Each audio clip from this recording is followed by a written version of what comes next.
I've been teaching people who are not comfortable and not confident dancing at parties for the past 18 years. I started as a super awkward social dancer, and I discovered those two things contribute to you feeling uncomfortable and dreading the dance floor. And those two things are, first of all, you either don't know what to do on the dance floor at all, or you're not sure that whatever you're doing is correct. You don't have the skills, but also, and this is super important, you don't like the way you look dancing. If you know there's something missing in how you're moving, if you know there's an issue with how you look, how can you be confident knowing that other people can see you? I'll go into it in more detail in a second, but if you'd like my personal help with all of this, you can join hundreds of adults currently in my online program. The link to sign up will be below. And let's get into it. So 5 things make you feel uncomfortable on the dance floor. Okay, let's break it down to see where that self-doubt is coming from. Number 1, and this is very, very common, is the lack of moves. What do I do on the dance floor? Maybe you don't know where to even start because there's just so many moves out there. Even people around you, they're all doing all kinds of different things. And where should you begin, right? Or maybe you have 2-3 moves, but you do them to any song over and over. You know that they don't look very interesting on you. You know that you feel stuck. You don't know what to do next. And this is what I want you to know, guys. You have to start with simple movements. You have to gradually build your repertoire of dance moves, but start with simple things. I know we gravitate towards those advanced movements that look so good on other people, but please understand that if you're a beginner, those movements, no matter how long you practice them, they might not look as good on you. And it's not your fault. Again, we always want to jump to more advanced things. I've done it myself, so I understand. But it's so much easier to perfect easy movements first. And I say perfect, we don't have to make them look amazing, but you have to get them to the point where at least you're comfortable doing them. Start with 2 moves, 3 moves, then you'll have, let's say, 5, 10, 20, and then gradually this is how you build your movement vocabulary, and this will give you more options to do on the dance floor. Think about it like that. Would you rather look uncomfortable doing 5 hard-looking complex moves, or would you rather look relaxed and natural dancing, doing simpler, more basic movements? Anytime you're trying to force yourself to do something that's too advanced for your level, automatically it won't look natural. It will make your dancing, your freestyle look like struggle. And we don't want that. That's like the worst that can happen. So stick to basics. Number 2 is lack of rhythm or not knowing what to even follow in a song. There's just so many things to focus on. And let me give you a few examples, because we can follow the beat, we can follow the melody, we can follow the vocals. You want to pick whatever is easiest for you. Let me show you a quick example of how you can accent different things in a song. We'll start with matching the movements to the words, to the vocals, then we'll do something smooth to match the melody, and last but not least, when the beat comes in, I'm going to do some footwork directly on beat, on the snare. We're going to, she says in the song, "Let You Down." She repeats this phrase 3 times, so I will do a movement that I will repeat 3 times as well, so it goes with the song. And I'll just do a simple sway. Let you down, let you down, let you down. That's all you need. It can be any movement, it can be hips. 3 times, you stop, right? But let's stick with the torso. So this would be our vocals. Then, after she says that a few times, there's no beat yet, so we have to do something simple. I'm going to do figure 8 because this movement is like my go-to and there's no beat, and it looks good, it's smooth. So we're going to wait for the beat with this motion, and then when the beat comes in, you'll hear a loud sound, loud snare sound. That's when we're going to place the foot on top of that beat. So directly on it, my foot will be touching the floor in the front. It will land, okay? Let's try it.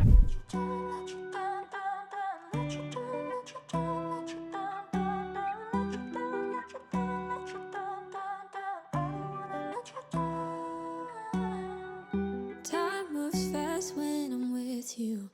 Went from lonely to falling in love.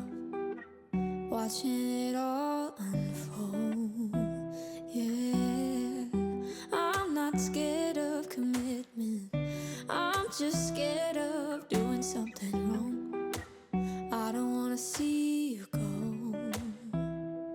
So this, of course, was a very short preview of what you can follow in a song. And no matter if you're following the vocals, the melody, or the beat, this is all correct. So you have all those options. The easiest thing for beginners, if you're just starting out, is to follow the beat because it's the most repetitive, most consistent. So I have plenty of tutorials on rhythm. I'm going to link the playlist for you below. This will be a good start, but just know it doesn't stop there. We can do many more other things and still be dancing with rhythm. Okay, number 3. This is another reason why we feel self-conscious dancing in public. Stiffness, right? If we look stiff, we're not going to feel good dancing. And this little story might help you.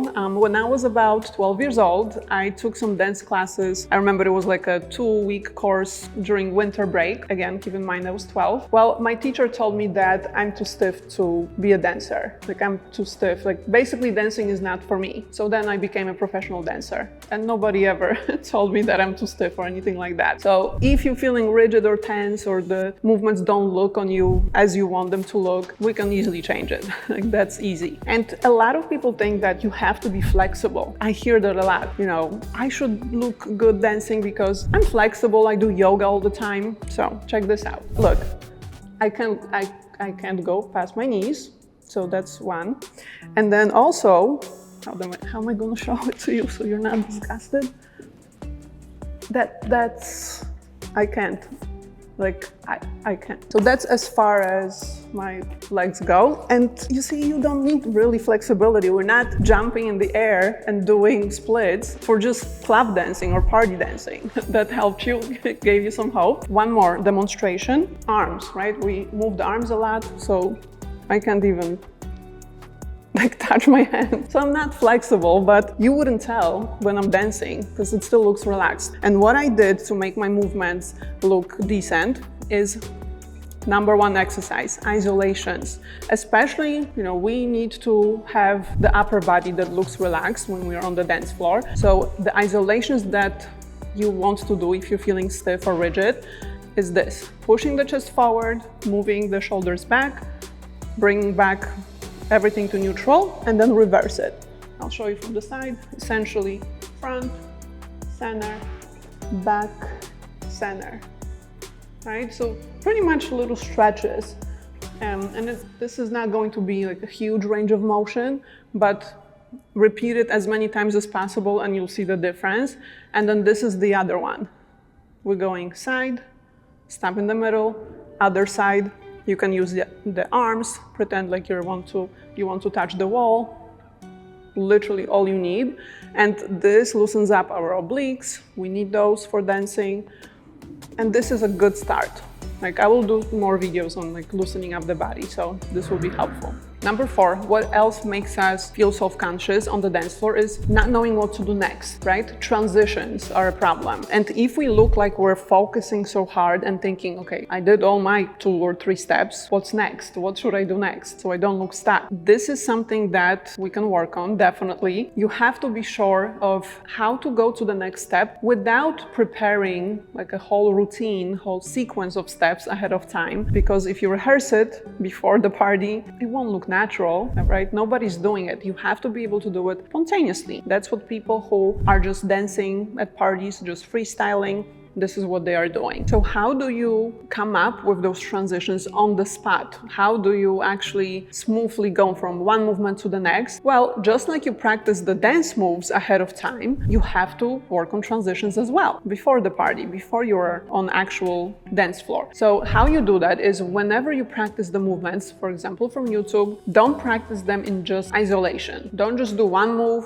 one day and then move on to something else the next day. You want to be able to put on a song and make yourself use any movements that you remember. No specific order. It doesn't matter how many times you repeat each movement. It doesn't really matter. No one will be counting. Just practice going from one to the next to the next. And then gradually, as you add more new movements, you will have to practice the transitions with any single step that you know, because when you're on the dance floor, that's exactly what you will be doing. So don't just work on the movements individually, because you're not going to all of a sudden be able to connect them on the dance floor when you're already dancing. Like, you have to prepare the transitions ahead of time. It will be just much easier. Number 5 is copying others, or trying to copy somebody else on the dance floor, and it doesn't work out so great, and you're thinking, how come I can't do what those people are doing? Like, what's wrong with me? We've done it. I've done it myself as well, because it's tempting, right? Maybe you don't have your own moves.